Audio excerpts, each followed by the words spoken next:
വളരെ നന്ദി. ബഹുമാനപ്പെട്ട ജോയ് പാസ്റ്റർ, മറ്റു ദൈവദാസന്മാർ, ഈ ക്ലാസ്സിന് വേണ്ടി പ്രതീക്ഷയോടെ കടന്നു വന്ന എല്ലാ സഹോദരി സഹോദരന്മാർക്കും കർത്താവിന്റെ നാമത്തിൽ വന്ദനം അറിയിക്കുന്നു. പൗലോസ് അപ്പോസ്തലൻ ശുശ്രൂഷയ്ക്ക് വേണ്ടി ദൈവജനത്തിന്റെ പ്രാർത്ഥന ആവശ്യപ്പെട്ടതുപോലെ ഞാനും ആവശ്യപ്പെടുന്നു, അപേക്ഷിക്കുന്നു. നിങ്ങളുടെ വലിയ പ്രാർത്ഥന എനിക്ക് വളരെ ആവശ്യമായിരിക്കുന്നു. ഞാൻ ശരീരത്തിൽ വേണ്ടത്ര സൗഖ്യമില്ലാതെയാണ് ഈ യാത്ര ചെയ്തുകൊണ്ടിരിക്കുന്നത്. വരാൻ പ്ലാൻ ഇല്ല, വരുന്നില്ല എന്ന് തീരുമാനിച്ചിരുന്നെങ്കിലും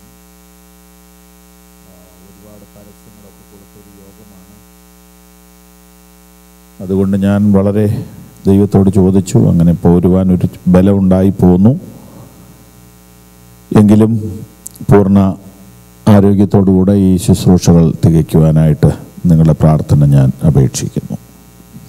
പൗലോസ് ഇങ്ങനെ പറയുന്നു, ഞങ്ങൾ സകല വിധത്തിലും കഷ്ടം സഹിക്കുന്നവരെങ്കിലും ഇടുങ്ങിയിരിക്കുന്നില്ല, ബുദ്ധിമുട്ടുന്നവരെങ്കിലും നിരാശപ്പെടുന്നില്ല, ഉപദ്രവം അനുഭവിക്കുന്നവരെങ്കിലും ഉപേക്ഷിക്കപ്പെടുന്നില്ല, വീണ് കിടക്കുന്നവരെങ്കിലും നശിച്ചു പോകുന്നില്ല. യേശുവിൻ്റെ ജീവൻ ഞങ്ങളുടെ ശരീരത്തിൽ വെളിപ്പെടേണ്ടതിന് യേശുവിൻ്റെ മരണം ശരീരത്തിൽ എപ്പോഴും വഹിക്കുന്നു. ഞങ്ങളുടെ മർത്തി ശരീരത്തിൽ യേശുവിൻ്റെ ജീവൻ വെളിപ്പെടേണ്ടതിന് ജീവിച്ചിരിക്കുന്ന ഞങ്ങളെല്ലായ്പ്പോഴും യേശു നിമിത്തം മരണത്തിന് ഏൽപ്പിക്കപ്പെടുന്നു. നിങ്ങളുടെ പ്രാർത്ഥന അപേക്ഷിക്കുന്നു. നമ്മൾ ബൈബിൾ ക്ലാസ്സിലേക്ക് പ്രവേശിക്കുകയാണ്. വചനം പഠിക്കുവാനുള്ള നല്ല താല്പര്യത്തോടുകൂടെ വന്ന സഹോദരി സഹോദരന്മാർക്ക് മറ്റു വിഷയങ്ങളിലേക്കൊന്നും പോകാതെ വചനത്തിലേക്ക് തന്നെ പോകാം. എനിക്ക് വളരെ ഇഷ്ടമുള്ള, ഞാൻ ചില സ്ഥലങ്ങളിലെല്ലാം പഠിപ്പിച്ചിട്ടുള്ള ഒരു ക്ലാസ് ഈ ദിവസങ്ങളിൽ എടുക്കുകയാണ്. മത്തായി സുവിശേഷം 13-ാം അധ്യായം 1 മുതൽ 9 വരെയുള്ള വാക്യങ്ങൾ ആരെങ്കിലും ഒരാൾ ഉറക്കെ വായിക്കുകയാണെങ്കിൽ നല്ലതാണ്. മത്തായി സുവിശേഷം 13-ാം അധ്യായം 1 മുതൽ 9 വരെയുള്ള വാക്യങ്ങൾ.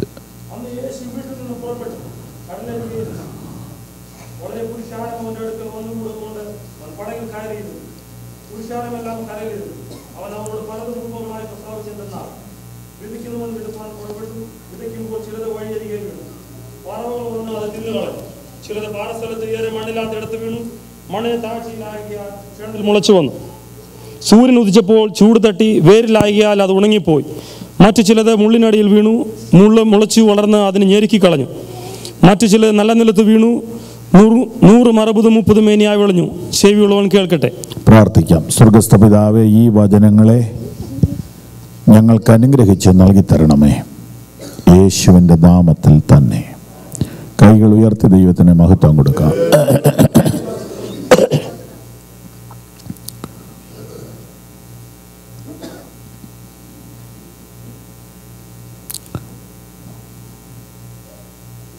ഏഴ് ഉപമകൾ ഈ അധ്യായത്തിൽ യേശു കർത്താവ് പറഞ്ഞിട്ടുണ്ട്. യേശു കർത്താവ് ഉപമകളിലൂടെയാണ് അധികവും സംസാരിച്ചിട്ടുള്ളത്.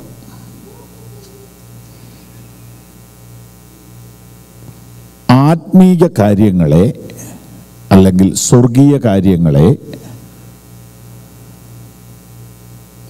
ലൗകികനായ മനുഷ്യന് മനസ്സിലാക്കി കൊടുക്കുവാനായിട്ട് യേശു കർത്താവ് സ്വീകരിച്ച മെത്തേഡാണ് ഉപമകളിലൂടെയുള്ള പഠനം.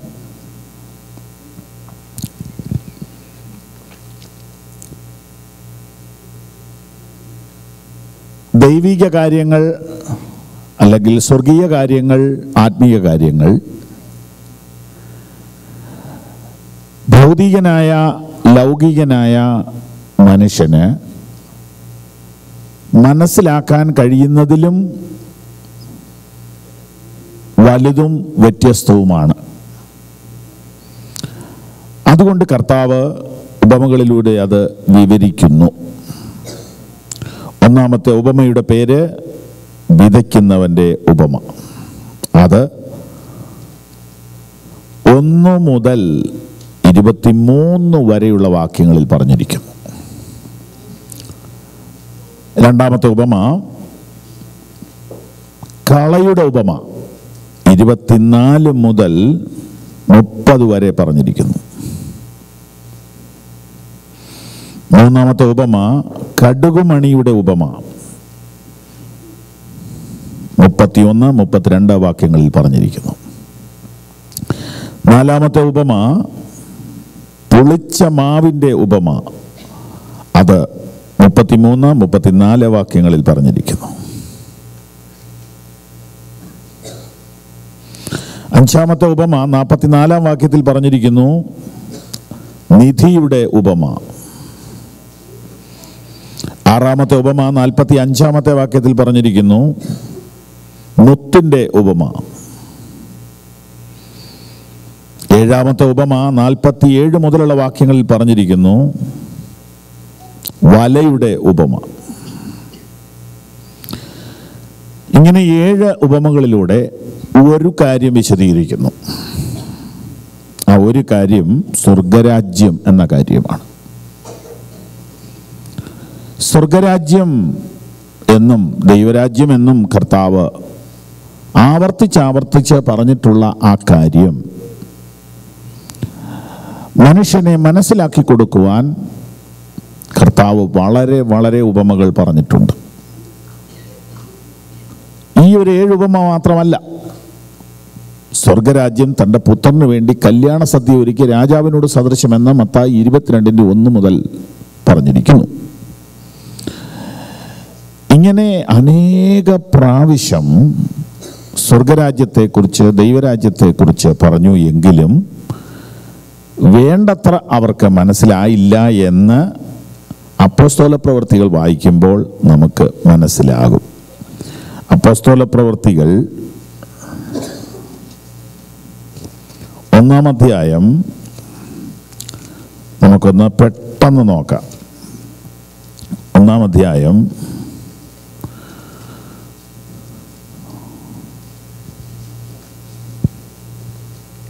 അതിൻ്റെ 1 മുതൽ 1 പെട്ടെന്ന് വായിക്കാമോ? തിയോഫിലോസെ, ഞാൻ എഴുതിയ 1-ാമത്തെ ചരിത്രം യേശു തിരഞ്ഞെടുത്ത അപ്പോസ്തലന്മാർക്ക് പരിശുദ്ധാത്മാവിനാൽ കൽപ്പന കൊടുത്തിട്ട് ആരോഹണം ചെയ്ത നാൾ വരെ അവൻ ചെയ്തും ഉപദേശിച്ചും തുടങ്ങിയ സകലത്തെയും കുറിച്ച് ആയിരുന്നുവല്ലോ. ഒരു മിനിറ്റ്, ആ പറഞ്ഞതിൻ്റെ അർത്ഥം പറയാം. പുതുതായിട്ട് വരുന്നവരുണ്ടല്ലോ. ലൂക്കോസ് ആണ് ഈ പുസ്തകം എഴുതിയത്, അപ്പോസ്തല പ്രവൃത്തിയിൽ എഴുതിയത്. ലൂക്കോസിൻ്റെ ഒരു സ്നേഹിതനായ തെയോഫിലോസിൻ്റെ പേർക്കാണ് അഡ്രസ്സ് ചെയ്തിരിക്കുന്നത്. തെയോഫിലോസ് അന്നത്തെ ഒരു ഗവൺമെൻറ് സർവീസിലുള്ള ആളായിരുന്നു എന്ന് പ്രതീക്ഷിക്കുന്നു. ലൂക്കോസിന് അദ്ദേഹവുമായി ഏതോ വിധത്തിൽ ബന്ധങ്ങളുണ്ട്.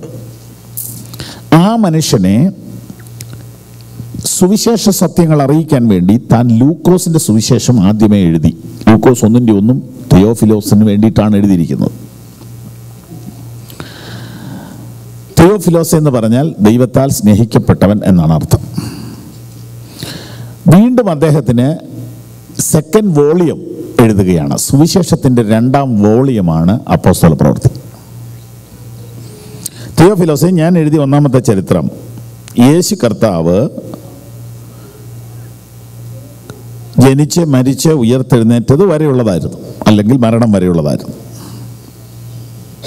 വാക്യം 2, അവൻ കഷ്ടം അനുഭവിച്ച ശേഷം 40 നാളോളം അവർക്ക് പ്രത്യക്ഷനായി ദൈവരാജ്യം സംബന്ധിച്ച് കാര്യങ്ങൾ പറഞ്ഞുകൊണ്ട് താൻ ജീവിച്ചിരിക്കുന്നു എന്ന് അനേകം ദൃഷ്ടാന്തങ്ങളാൽ അവർക്ക് കാണിച്ചു കൊടുത്തു. അപ്പോൾ ഉയർപ്പിന് ശേഷമുള്ള കാര്യങ്ങളാണ് ലൂക്കോസ് എഴുതുന്നത്.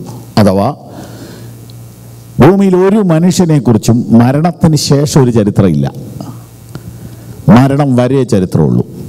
അപ്പോൾ യേശുവിൻ്റെ മരണം വരെ ആദ്യത്തെ ചരിത്രം എഴുതി, മരണത്തിന് ശേഷമുള്ള കാര്യം 2ാമത്തെ ചരിത്രം എഴുതി. മറ്റാർക്കും മരണശേഷം ഒരു ചരിത്രം എഴുതാനില്ലാത്തത് അവരാരും ഉയർത്തെഴുന്നേറ്റിട്ടില്ല. അതുകൊണ്ടാണ് യേശു കർത്താവ് ഉയർത്തെഴുന്നേറ്റതിനാൽ ചരിത്രം തുടരുകയാണ്. ആമേൻ, ആമേൻ. അങ്ങനെ തുടർന്നുള്ള കാര്യങ്ങളാണ് നമ്മളിപ്പോൾ ചിന്തിക്കാൻ പോണത്. വാക്യം 4, അങ്ങനെ അവൻ അവരുമായി കൂടിയിരിക്കുമ്പോൾ അവരോട്, നിങ്ങൾ യെരൂശലേം വിട്ടു പോകാതെ എന്നോട് കേട്ട പിതാവിന്റെ വാഗ്ദത്തത്തിനായി കാത്തിരിക്കണം. യോഹന്നാൻ വെള്ളം കൊണ്ട് സ്നാനം കഴിപ്പിച്ചു, നിങ്ങൾക്കോ ഇനിയേറെ നാൾ കഴിയും മുമ്പേ പരിശുദ്ധാത്മാവ് കൊണ്ട് സ്നാനം ലഭിക്കും എന്ന് കൽപ്പിച്ചു. നോക്കൂ, പരിശുദ്ധാത്മ സ്നാനത്തെക്കുറിച്ച് കർത്താവ് ഇവരോട് പറയുകയാണ്. പരിശുദ്ധാത്മ സ്നാനത്തിലൂടെ മാത്രമേ ദൈവരാജ്യത്തിൻ്റെ അനുഭവത്തിലേക്ക് നമുക്ക് വരാൻ പറ്റുകയുള്ളൂ. അപ്പോൾ മാത്രമേ ദൈവരാജ്യം സംബന്ധിച്ച കാര്യങ്ങൾ മനസ്സിലാകുകയുള്ളൂ.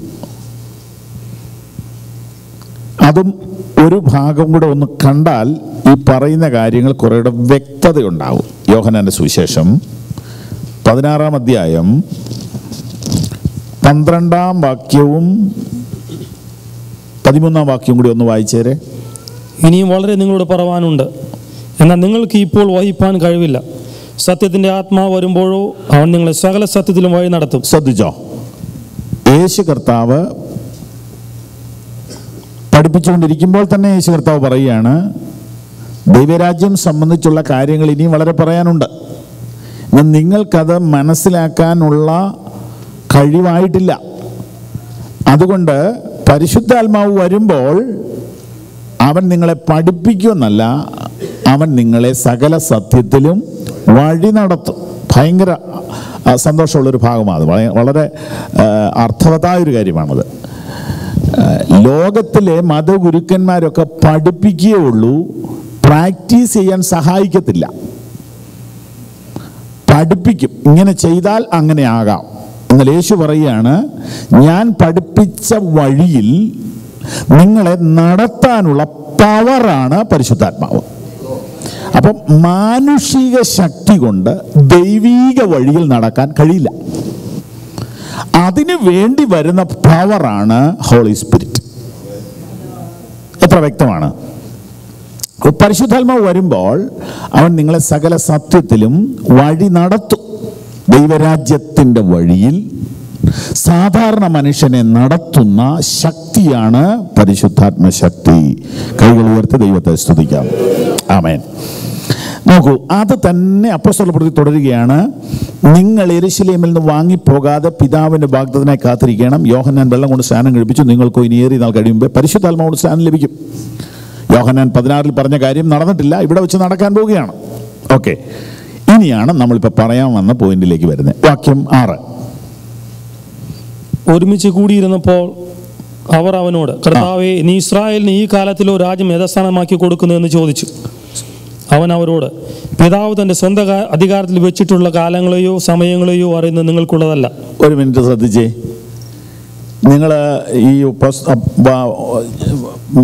ചിന്ത പതറാതെ ഈ സബ്ജക്റ്റിനകത്തൂടെയാണ് വരുന്നതെങ്കിൽ ഒരു രസം ഇവിടെ കാണാം. യേശു കർത്താവ് അവരോട് എന്താ പറഞ്ഞേ?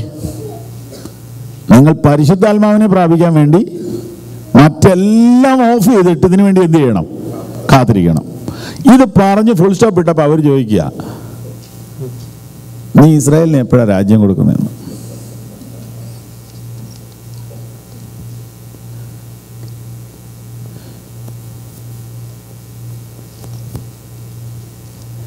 എന്ന് പറഞ്ഞാൽ യേശു പറഞ്ഞ എന്നാന്ന് അവർക്ക് മനസ്സിലായില്ല. അവരിപ്പോഴും ലോകരാജ്യത്തിലാണ് നിൽക്കുന്നത്, ദൈവരാജ്യത്തിലല്ല. ഭൗതിക രാജ്യത്തിലാണ് അവർ നിൽക്കുന്നത്. ലൗകികതയിലാണ് അവരുടെ മനസ്സ് ഇപ്പോഴും നിൽക്കുന്നത്. ഇസ്രായേലിന് രാജ്യം യഥാസ്ഥാനത്തേക്ക് കൊടുക്കുക എന്ന് പറഞ്ഞാൽ ഇസ്രായേൽ കുറേ നാളായിട്ട് ഇങ്ങനെ അടിമത്വത്തിലൊക്കെയാണ്, ചെറിയൊക്കെ നടക്കുക. അതെപ്പോഴാണ് തിരിച്ചു കിട്ടുന്നതെന്നാ ലൗകിക കാര്യമാണ് ചോദിക്കുന്നത്. ദൈവരാജ്യം സംബന്ധിച്ച് പറഞ്ഞതൊന്നും തലയിൽ കയറിയിട്ടില്ല. അത് കാരണം യേശു ശാസന രൂപത്തിലാണ് 7-ാം വാക്യം. അവനവരോട്, പിതാവ് തൻ്റെ സ്വന്തം അധികാരത്തിൽ വെച്ചിട്ടുള്ള കാലങ്ങളെ സമയങ്ങളെ അറിയുന്നത് നിങ്ങൾക്കുള്ളതല്ല എന്ന് പറഞ്ഞാൽ, നമ്മുടെ ഭാഷയിൽ പറഞ്ഞാൽ ആവശ്യമില്ലാത്ത കാര്യം അന്വേഷിച്ചുകൊണ്ട് നടക്കാതെ ഞാൻ പറഞ്ഞത് കേൾക്ക്. നോക്കൂ, 8-ാം വാക്യം എന്നാ പറയുന്നത്? എന്നാൽ പരിശുദ്ധാത്മാവ് നിങ്ങളുടെ മേൽ വരുമ്പോൾ. അതാണ് 5-ാം വാക്യത്തിൽ പറഞ്ഞതിൻ്റെ ബാക്കി 8-ാം വാക്യത്തിൽ പറയുക. അപ്പൊ യേശു ഒരു സബ്ജക്റ്റിൽ തന്നെ നിൽക്കുക. ദൈവരാജ്യം, പരിശുദ്ധാത്മാവ്, ദൈവരാജ്യം, പരിശുദ്ധാത്മാവ്. യേശു അതിൽ നിൽക്കുക. ഇവർ ഇതുവരെ അതിനകത്തോട്ട് കയറിയിട്ടില്ല. ഇവർ ലോകരാജ്യം, അതിലേക്ക് നിൽക്കുക. ഇത് അവരുടെ കാര്യം ആയതുകൊണ്ട് നമുക്ക് രസമാണ്, പക്ഷെ നമ്മുടെ കാര്യം ഇത് തന്നെയാണ്. സ്വതന്ത്രം. എന്തെല്ലാം കേട്ടാലും എന്തെല്ലാം പഠിച്ചാലും എത്ര പ്രാർത്ഥിച്ചാലും ഭൗതികതയുടെ ലോകത്തിൽ നിന്ന് മനസ്സൊന്ന് മാറണമെങ്കിൽ ഇച്ചിരി പാടാ. എല്ലാം ഭൗതികതയ്ക്ക് വേണ്ടി ആണ് മനുഷ്യൻ ചെയ്തുകൊണ്ടിരിക്കുന്നത്. പ്രാർത്ഥിക്കുന്നതും പാടുന്നതും കൊടുക്കുന്നതും യോഗ നടത്തുന്നതും എല്ലാം ഭൗതിക നേട്ടങ്ങളായി തീരുന്നു പലയിടത്തും. എന്നാൽ നമ്മൾ അങ്ങനെയല്ല. നമ്മൾ അതിനു വേണ്ടിയല്ല ഈ മീറ്റിംഗ് വെച്ചിരിക്കുന്നത്. നമ്മുടെ മനസ്സിനകത്ത് ദൈവരാജ്യം കയറണം. സ്തോത്രം. അപ്പോൾ പറഞ്ഞു വന്നത്, യേശു കർത്താവ് ഇത്രയും പറഞ്ഞിട്ടും മനസ്സിലാകാത്ത വിഷയമാണ് ദൈവരാജ്യം. അതുകൊണ്ടാണ് ഉപമകളിലൂടെ ഇത് വിശദീകരിക്കുന്നത് എന്ന് പറയാൻ വേണ്ടിയാണ് നമ്മളിപ്പോൾ ഈ വഴി പോയത്. തിരിച്ചു വരാം. മത്തായി 13. 7 ഉപമകൾ ഈ അധ്യായത്തിൽ പറഞ്ഞിരിക്കുന്നതിൽ ഒരു ഉപമ വളരെ വലുതാണ്, അഥവാ വിശദമായി പറഞ്ഞിരിക്കുന്നു. അതിനു വേണ്ടിയിട്ട് 23 വാക്യങ്ങൾ ഉപയോഗിച്ചിരിക്കുന്നു. ആ ഒരു ഉപമ നമുക്ക് പഠിക്കാം. വളരെ ലളിതമാണ്, പ്രാർത്ഥനയോടുകൂടെ പഠിക്കാം. എഴുതിയെടുക്കണമെങ്കിൽ എഴുതിയെടുക്കാം. ഒന്നാമത്തെ ഉപമയെക്കുറിച്ച് പറഞ്ഞിരിക്കുന്ന വാക്കുകൾ 4-ാം വാക്യം മുതൽ ആണ്. 3-ാം വാക്യം മുതലാണ്. 3 മുതൽ 9 വരെയും 19 മുതൽ 23 വരെയുമാണ് ഇതിനെക്കുറിച്ചുള്ള വചനങ്ങൾ പറഞ്ഞിരിക്കുന്നത്. ഒന്നുകൂടെ വായിക്കുന്നു. 3 മുതൽ 9 വരെ. അവൻ അവരോട് പലതും ഉപമകളായി പ്രസ്താവിച്ചു. എന്തെന്നാൽ, വിതയ്ക്കുന്നവൻ വിതപ്പാൻ പുറപ്പെട്ടു. വിതയ്ക്കുമ്പോൾ ചിലത് വഴിയരികെ വീണു. പറവകൾ വന്ന് അത് തിന്നുകളഞ്ഞു. ചിലത് പാറസ്ഥലത്ത് ഏറെ മണ്ണില്ലാത്ത ഇടത്ത് വീണു. മണ്ണിന് താഴ്ചയിലാകിയാൽ ക്ഷണത്തിൽ മുളച്ചു വന്നു. സൂര്യൻ ഉദിച്ചപ്പോൾ ചൂട് തട്ടി വേരിലാകിയാൽ അത് ഉണങ്ങിപ്പോയി. മറ്റു ചിലത് മുള്ളിനടിയിൽ വീണു. മുള്ളു മുളച്ചു വളർന്ന് അതിനെ ഞെരുക്കി കളഞ്ഞു. മറ്റു ചിലത് നല്ല നിലത്ത് വീണു. 100, 60, 30 മേനിയായി വിളഞ്ഞു. ചെവിയുള്ളവൻ കേൾക്കട്ടെ. ആമേൻ. ചെവിയുള്ളവൻ കേൾക്കട്ടെ എന്ന് പറഞ്ഞതിനാൽ അതിൻ്റെ ഇമ്പോർട്ടൻസ് ആണ് വെളിപ്പെടുന്നത്. ഇത് ഗ്രഹിക്കാൻ ചെവി വേണം, അഥവാ ശ്രദ്ധ വേണം. ചെവി ഉണ്ടായാൽ പോരാ, കേൾക്കണം. കേട്ടാ പോരാ, ഗ്രഹിക്കണം. ഒന്ന് കേട്ടാ പോരാ, നന്നായി കേൾക്കണം എന്നൊക്കെ ഒരർത്ഥത്തിലാണ് ആ വാക്ക് ഉപയോഗിച്ചിരിക്കുന്നത്. ഇനി ഇതിൻ്റെ അർത്ഥം പറഞ്ഞിരിക്കുന്നത് വായിക്കാം. 19 മുതൽ 18 മുതൽ. എന്നാൽ വിതയ്ക്കുന്നതിന്റെ ഉപമ കേട്ടുകൊള്ളുവീൻ. ഒരുത്തൻ രാജ്യത്തിന്റെ വചനം കേട്ടിട്ട് ഗ്രഹിക്കാഞ്ഞാൽ ദുഷ്ടൻ വന്ന് അവന്റെ ഹൃദയത്തിൽ വിതയ്ക്കപ്പെട്ടത് എടുത്തു കളയുന്നു. ഇതത്രേ വഴിയരികെ വിതയ്ക്കപ്പെട്ടത്. അപ്പോൾ വഴിയരികെ വിതയ്ക്കപ്പെട്ടതിന്റെ അർത്ഥം പറഞ്ഞിരിക്കുന്നു. എന്താണ് അർത്ഥം? ഒരുത്തൻ ദൈവവചനം അല്ലെങ്കിൽ ദൈവരാജ്യത്തിന്റെ വചനം കേട്ടു, ഗ്രഹിച്ചില്ല. ദുഷ്ടൻ വന്ന് അവൻ്റെ ഹൃദയത്തിൽ വിതയ്ക്കപ്പെട്ടത് എടുത്തു കളയുന്നു. ഇതത്രേ വഴിയരികെ വിതയ്ക്കപ്പെട്ടത്. സ്തോത്രം. രണ്ടാമത്തെ ഡിപ്പാർട്ട്മെന്റ് പാറസ്ഥലത്ത് വീണതാണ്. അതിൻ്റെ അർത്ഥം 20-ാം വാക്യത്തിലാണ്. വായിക്കാം.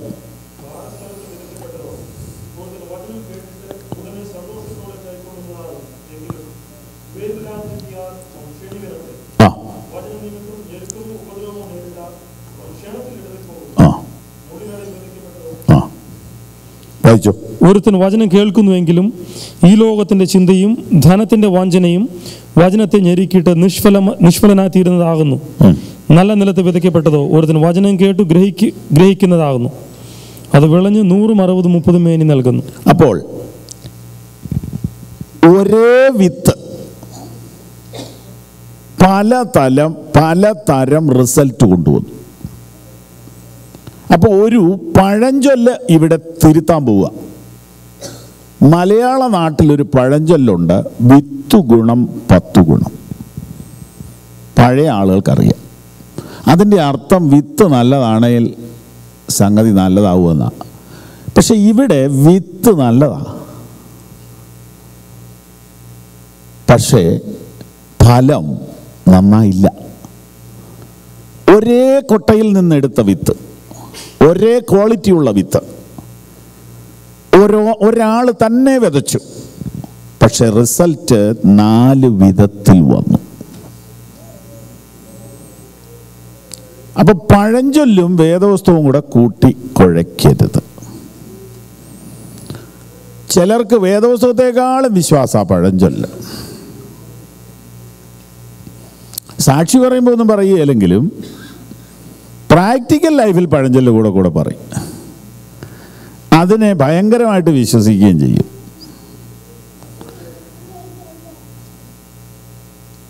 Something is better than nothing എന്നൊരു പറച്ചിലുണ്ട്.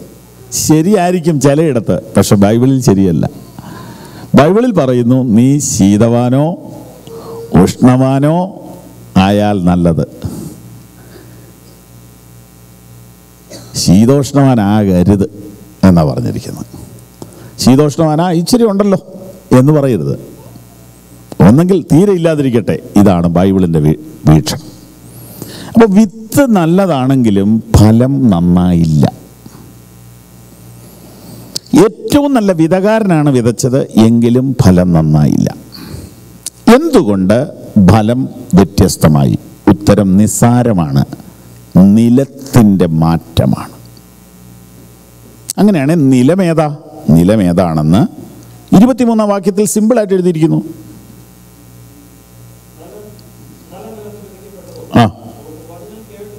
ഒരുത്തൻ വചനം കേട്ട് ഗ്രഹിക്കുന്നതാണ് നല്ല നിലം. മലയാളത്തിൽ നിങ്ങളൊരു ബുക്ക് വായിക്കാൻ ഞാൻ ശുപാർശ ചെയ്യുന്നു. പാറമേൽ അടിസ്ഥാനമിടുന്നവൻ എന്നൊരു ബുക്കുണ്ട്. അതിപ്പോൾ പല വോളിയം ഇറങ്ങി.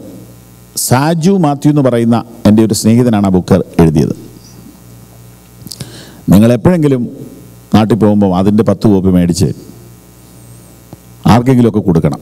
വിശ്വാസികളിൽ വന്നവരെല്ലാം വായിക്കേണ്ട ഒരു ബുക്കാണ്. അങ്ങനെ വായിക്കാൻ വേണ്ടിയിട്ട് ആ പുസ്തകം തീരെ വിലക്കുറവിലുമാണ് കൊടുക്കുന്നത്. നല്ല അതിമനോഹരമായ ബുക്ക്. വചനം കേട്ടു, പക്ഷെ ഗ്രഹിച്ചില്ല. അപ്പൊ വചനം കേൾക്കുന്നത് ഗ്രഹിക്കാനാണ് എന്നൊരു കാര്യം ഞാൻ നിങ്ങളെ അടിവരയിട്ട് ഓർപ്പിക്കുക. വചനം പറയുന്നതും ഗ്രഹിക്കാൻ വേണ്ടിയാ.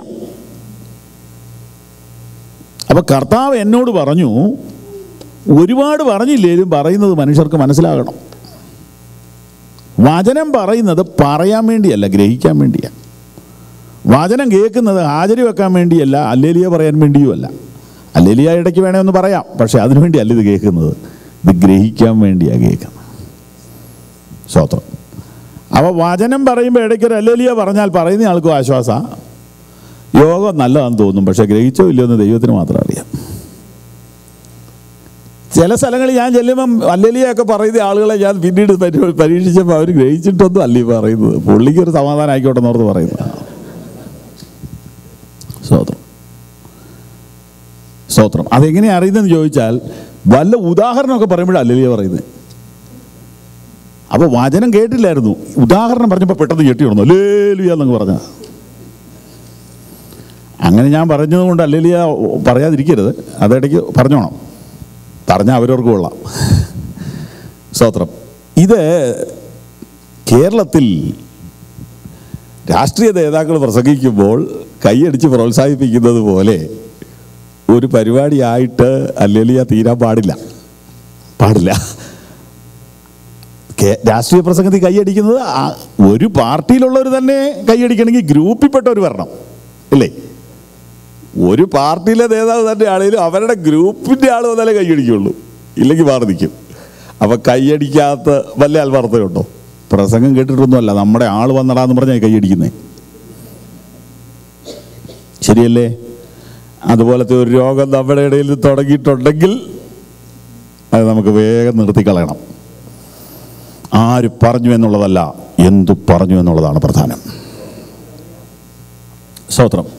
വചനം കേൾക്കുമ്പോൾ ആമേൻ പറയുന്നത് അത് നമ്മുടെ ഹൃദയത്തോട് ഇടപെട്ടതിനോടുള്ള ദൈവത്തോടുള്ള പ്രതികരണമായിരിക്കണം, പ്രസംഗകനോടുള്ള പ്രതികരണമാകാൻ പാടില്ല. അപ്പോൾ വചനം പറയുന്നത് ഗ്രഹിക്കാൻ വേണ്ടിയാണ്, വചനം കേൾക്കുന്നത് ഗ്രഹിക്കാൻ വേണ്ടിയാണ്. അപ്പോൾ വചനം ഗ്രഹിക്കാൻ വേണ്ടിയാണ് കേൾക്കുന്നതെങ്കിൽ വചനം ഗ്രഹിക്കാൻ വേണ്ടി നമ്മൾ എന്തൊക്കെ ചെയ്യണം? വചനം ഗ്രഹിക്കാൻ വേണ്ടി നമ്മൾ എന്തൊക്കെ ചെയ്യണം? അപ്പോൾ ഇന്ന് രാത്രിയിലെ ക്ലാസ് എങ്ങോട്ടാണ് പോകുന്നത്? വചന കേൾവി എന്തിനു വേണ്ടി, എങ്ങനെ, വചനം ഗ്രഹിക്കാൻ എന്ത് ചെയ്യണം, ഈ കാര്യങ്ങളിലേക്കാണ് ഇന്ന് നമ്മുടെ ചിന്ത പോകുന്നത്. വചനം ഗ്രഹിക്കാൻ വേണ്ടി എന്ത് ചെയ്യണം? കാരണം ഗ്രഹിച്ചില്ലെങ്കിൽ എന്ത് സംഭവിക്കും? ദുഷ്ടൻ വന്ന് എടുത്തോണ്ട് പോകും, അല്ലേ? ആരാണ് ദുഷ്ടൻ? ദുഷ്ടൻ ആരാണെന്ന് നമുക്കറിയാം. പിശാചിനെ കുറിച്ചാണ് പറഞ്ഞിരിക്കുന്നത്, അല്ലേ? പറവ വന്ന് എടുത്തുകൊണ്ട് പോയി.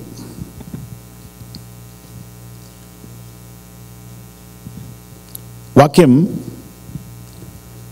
19 ഒന്നുകൂടെ വായിച്ചാട്ടെ.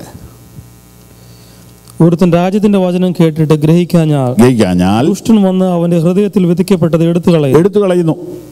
ഇതത്ര വഴിയരികെ വിധിക്കപ്പെട്ടത്. അപ്പം ദുഷ്ടൻ എടുക്കുന്നത് ഏത് വചനമാണെന്ന് മനസ്സിലായല്ലോ. ഏത് വചനമാ? ഗ്രഹിക്കാത്ത വചനമാ, അല്ലേ? ഗ്രഹിക്കാത്ത വചനമാ.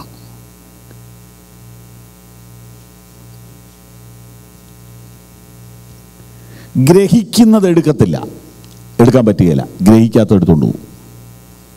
ഉഴപ്പി കേട്ടതൊക്കെ ദുഷ്ടൻ എടുത്തുകൊണ്ട് പോകും. സ്വത്രം. ഏത് കഷ്ടതയിലാണെങ്കിലും ഏത് പ്രയാസത്തിലാണെങ്കിലും ദൈവവചനത്തെ ഗ്രഹിക്കുവാൻ അങ്ങ് മനസ്സ് വെച്ചാൽ അത് നമുക്ക് എല്ലാറ്റിൻ്റെയും നടുവിൽ നിൽക്കാനുള്ള ബലം തരും. സ്വത്രം. ഗ്രഹിക്കാത്തത് ദുഷ്ടൻ വന്ന് എടുത്തുകൊണ്ട് പോകുന്നു. അപ്പോൾ വചനം ഗ്രഹിക്കണം എന്നത് ആണ് ഏറ്റവും പ്രധാനപ്പെട്ട വിഷയം.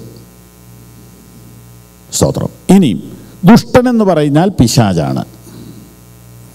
പിശാചിന് എന്തൊക്കെയാണ് ഈ വിഷയത്തിലുള്ള സ്വാധീനം? അതും ഈ ക്ലാസ്സിൽ നാം ചിന്തിക്കും. ഒന്നാമത് വചനവും വിശ്വാസിയും, രണ്ടാമത് പിശാചും വിശ്വാസിയും. ഈ രണ്ട് കാര്യമായിരിക്കും ഇന്നത്തെ ക്ലാസ്സിൽ നമ്മൾ കൈകാര്യം ചെയ്യാൻ പോകുന്നു. അപ്പോൾ നമുക്ക് ഒന്നാമത്തെ ഭാഗത്തേക്ക് പോകാം. അതിന് വേണ്ടിയിട്ട് 119 സങ്കീർത്തനം 18 വാക്യം ആദ്യമേ വായിക്കാം. നിന്റെ ന്യായപ്രമാണത്തിലെ അത്ഭുതങ്ങളെ കാണേണ്ടതിന് എൻ്റെ കണ്ണുകളെ തുറക്കണമേ. ഇതാണ് വചനം ഗ്രഹിക്കാനുള്ള ഒന്നാമത്തേതും പ്രധാനപ്പെട്ടതുമായ മാർഗം. എപ്പോൾ ബൈബിൾ തുറന്നാലും എപ്പോൾ മീറ്റിങ്ങിന് വന്നാലും അപ്പോൾ ഒരു ഒറ്റവാക്കി പ്രാർത്ഥന, ഒരു 1 മിനിറ്റ് പ്രയർ ദൈവത്തോടങ്ങ് ചെയ്യണം. എൻ്റെ കർത്താവേ, നിൻ്റെ വചനത്തിലെ അത്ഭുതങ്ങളെ കാണേണ്ടതിന് എൻ്റെ കണ്ണുകളെ തുറക്കണമേ എന്നൊരു സിൻസിയറായ പ്രയർ നമ്മുടെ മനസ്സിൽ നിന്ന് വരികയാണെങ്കിൽ അതൊരു വലിയ അനുഗ്രഹമായിരിക്കും. സ്തോത്രം. ആര് പറയുന്നു എന്നുള്ളതിനേക്കാൾ നമ്മൾ ആ വചന കേൾവിക്ക് പോകുമ്പോൾ മനസ്സിലൊന്നങ്ങ് പ്രാർത്ഥിച്ചേക്കണം. എൻ്റെ കർത്താവേ, നിൻ്റെ വചനത്തിലെ അത്ഭുതങ്ങൾ. ഒന്ന് ആ വാക്യം ഒന്ന് ശ്രദ്ധിച്ചേ. നിൻ്റെ ന്യായപ്രമാണത്തിലെ അത്ഭുതങ്ങളെ കാണേണ്ടതിന് എൻ്റെ കണ്ണുകളെ തുറക്കണമേ. ശ്രദ്ധിക്കുന്നുണ്ടോ? ഏത് കണ്ണാ അത്? അകത്തെ കണ്ണല്ലേ? കാരണം കണ്ണ് തുറക്കാതെ അക്ഷരം കാണാൻ പറ്റുകയല്ലോ. അപ്പോൾ അക്ഷരം കണ്ടാൽ പോരെ, പിന്നെ എന്ത് കാണണം? അത്ഭുതം കാണണം. ഓക്കെ, അക്ഷരം കണ്ടാൽ പോരാ, അതിനകത്തെ ദൈവീകത കാണണം, അതിനകത്തെ അത്ഭുതങ്ങൾ, മർമ്മങ്ങൾ കാണണം. അക്ഷരം കാണാൻ വെള്ളെടുത്ത് കണ്ണാടി വെച്ചാൽ മതി. പക്ഷെ അത്ഭുതം കാണാൻ ദൈവം തമ്പുരാൻ കണ്ണു തുറക്കണം. കണ്ണാടി വെച്ചാൽ പോരാ. Price the Lord. അതിനെന്നാ മാർഗം? അതിന് പ്രാർത്ഥിക്കണം. ഏറ്റിക്കോര് ഈ ബൈബിൾ വായിച്ച എത്രയും നമ്മളാരും വായിച്ചിട്ടില്ല. എന്നിട്ട് എന്താ മനസ്സിലാകാത്തെ? ഇടമറുകും സനലിടമറുകും ഒക്കെ ബൈബിൾ വായിക്കുന്നവരാ, പക്ഷെ മനസ്സിലാവുന്നില്ലല്ലോ. അത്രയൊന്നും വായിക്കാതെ തന്നെ അകത്ത് തീ കത്തുന്നു. എന്തുകൊണ്ടാ? ദൈവിക ഇടപെടലുണ്ടാവുമ്പോൾ.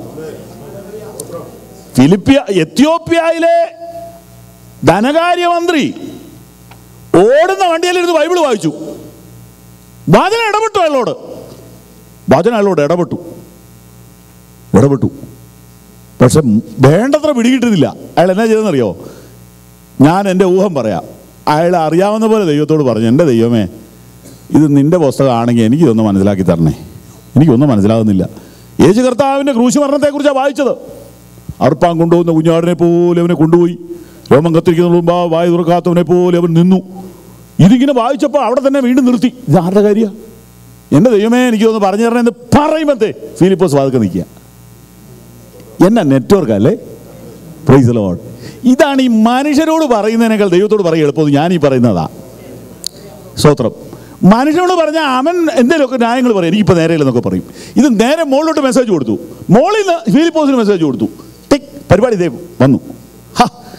ഇതുപോലെ ഒരു സിസ്റ്റം ഉലകത്തിലെങ്ങുമില്ല.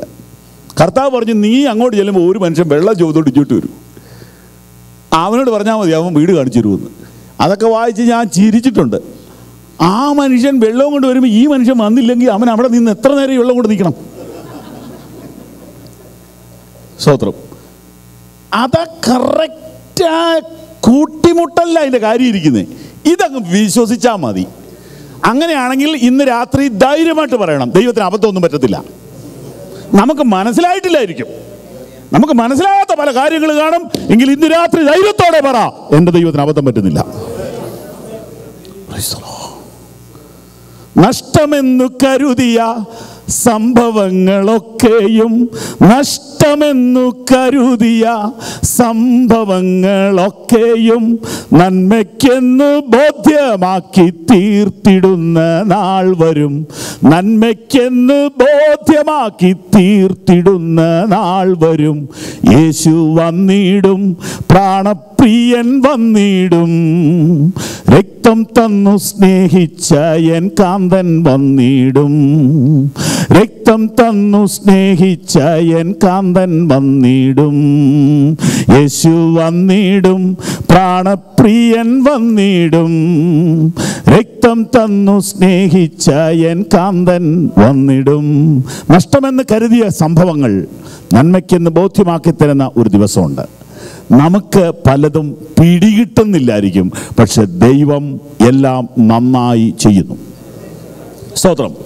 അപ്പോ ഫിലിപ്പോസിനോട് പറയുക, നീ വേഗം നിർജ്ജന പ്രദേശത്തേക്ക് ചെല്ലുക. അങ്ങേരെ ഒരു ഉഴപ്പനാണെങ്കിലോ? മന്ത്രി വിട്ടുപോകുകയില്ലേ? മന്ത്രി പതുക്കെ പോണ വണ്ടിയല്ലല്ലോ, എന്നാ സ്പീഡിലാണ് പോണേ.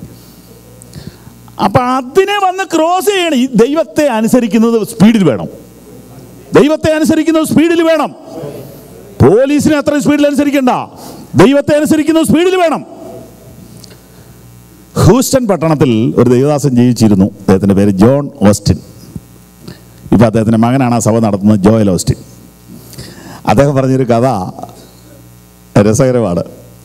അദ്ദേഹം ഹൂസ്റ്റൺ പട്ടണത്തിൽ കൂടെ വണ്ടി ഓടിച്ചു പോവുക. എന്തോ ഇച്ചിരി തിരക്കുള്ളതുകൊണ്ട് ഡ്രൈവറോട് പറഞ്ഞു, വേഗം വിട്ടോളാൻ പറഞ്ഞു. അങ്ങനെ വിട്ടുപോവുക. അപ്പോൾ പരിശുദ്ധാത്മാവ് പറഞ്ഞു, നീ ഇച്ചിരി ഓവർ സ്പീഡാണ്, സ്പീഡ് കുറച്ചോളാൻ. റോഡിൽ എഴുതി വെച്ചിട്ടുണ്ട് അവിടുത്തെ സ്പീഡ് ലിമിറ്റ്, പക്ഷെ തിരക്ക് കാരണം അത് വിട്ടുപോയി.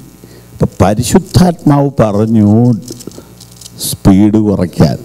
പുള്ളി കുറച്ചില്ല, വിട്ടോളാൻ പറഞ്ഞു. അടുത്ത ജംഗ്ഷനിൽ പോലീസ് പിടിച്ചു. പോലീസ് ആരാ? ഓണേഴ്സിൻ്റെ സഭയിലെ വിശ്വാസിയാ. അപ്പോൾ പോലീസ് കൈയടിച്ച അതൊക്കെ നാട്ടിലെ പോലെയൊന്നും അല്ല, ഒരു രക്ഷയില്ല. അപ്പോൾ അവിടെ നിർത്തിയപ്പോൾ പോലീസിനെ അറിയാമല്ലോ, ജോൺ ഓസ്റ്റിൻ പൊട്ടിച്ചിരിക്കുക. അപ്പോൾ പോലീസ് ചോദിച്ചു, പാസ്റ്റർ വൈ ആർ യു ലാഫിങ്? എന്നോട് 5 മിനിറ്റ് മുമ്പ് പരിശുദ്ധാത്മാവ് പറഞ്ഞതാ നീ ഇവിടെ നിൽപ്പുണ്ടെന്ന്. ഞാൻ അനുസരിക്കാഞ്ഞോണ്ടാ പറ്റിയത്. ഉടനെ ഉണ്ടല്ലോ പോലീസ് ഒരു ടിക്കറ്റ് എഴുതി കൊടുത്തേച്ച് പറഞ്ഞു, അപ്പം ഇനി പരിശുദ്ധാത്മാവ് പറഞ്ഞു അന്നേരം അനുസരിച്ചോണം കേട്ടോ. സഹോദരം, ദൈവത്തെ അനുസരിക്കുന്നത് ഏറ്റവും സ്പീഡിൽ വേണം. സ്തോത്രം. ഷണ്ണൻ വിട്ടുപോവുകയാണ്, മന്ത്രി വിട്ടുപോവുകയാണ്. ഫിലിപ്പോസിനോട് പറഞ്ഞു നീ വേഗം ചെല്ലാൻ പറഞ്ഞു. അതൊക്കെ വായിച്ചാലുണ്ടല്ലോ ദൈവത്തിൻ്റെ പ്രവൃത്തികളും ദൈവത്തെ അനുസരിക്കുന്ന വിധമൊക്കെ നമുക്ക് മനസ്സിലാവും. നമ്മൾ കാര്യം അങ്ങനെ അനുസരിക്കുന്നില്ലെങ്കിലും മനസ്സിലാക്കിയിരിക്കുന്നത് നല്ലതല്ലേ. സ്തോത്രം. അപ്പോസ്തല പ്രവൃത്തികൾ 8-ാം അധ്യായം 26-ാം വാക്യം. അതിന് ശിമോൻ, നിങ്ങൾ പറഞ്ഞത് ഒന്നും എനിക്ക് ഭവിക്കാതിരിപ്പാൻ കർത്താവിനോട് എനിക്കൊണ്ട് പ്രാർത്ഥിപ്പിക്കുന്നു. 26-ാം വാക്യം. അനന്തരം കർത്താവിന്റെ ദൂതൻ ഫിലിപ്പോസിനോട് നീ എഴുന്നേറ്റ് തെക്കോട്ട് യെരുശലേമിൽ നിന്ന് ഗസയിലേക്കുള്ള നിർജ്ജനമായ വഴിയിലേക്ക് പോക എന്ന് പറഞ്ഞു. അവൻ പുറപ്പെട്ടു ചെന്നപ്പോൾ പറഞ്ഞു തീർന്ന വഴി പ്രാർത്ഥിച്ച് നോക്കാതെ തന്നെ എന്ത് ചെയ്തു? അവൻ പോയി. വീണ്ടും 28-ാം വാക്യം. അവൻ യെരുശലേമിൽ നമസ്കരിക്കാൻ വന്നിട്ട് മടങ്ങിപ്പോകിൽ തേരിലിരുന്ന് യെശയ്യാ പ്രവാചകന്റെ പുസ്തകം വായിക്കുകയായിരുന്നു. ആര്? മന്ത്രി. ഞാൻ നിങ്ങളോട് ചോദിക്കുന്നു, ഓടുന്ന വണ്ടിയിലിരുന്ന് ബൈബിൾ വായിക്കുന്ന എത്ര പേരുണ്ട് ഇവിടെ? ഇവിടുത്തെ റോഡും നല്ലതാ, കാറും നല്ലതാ, വേണേ വായിക്കാം. സ്തോത്രം.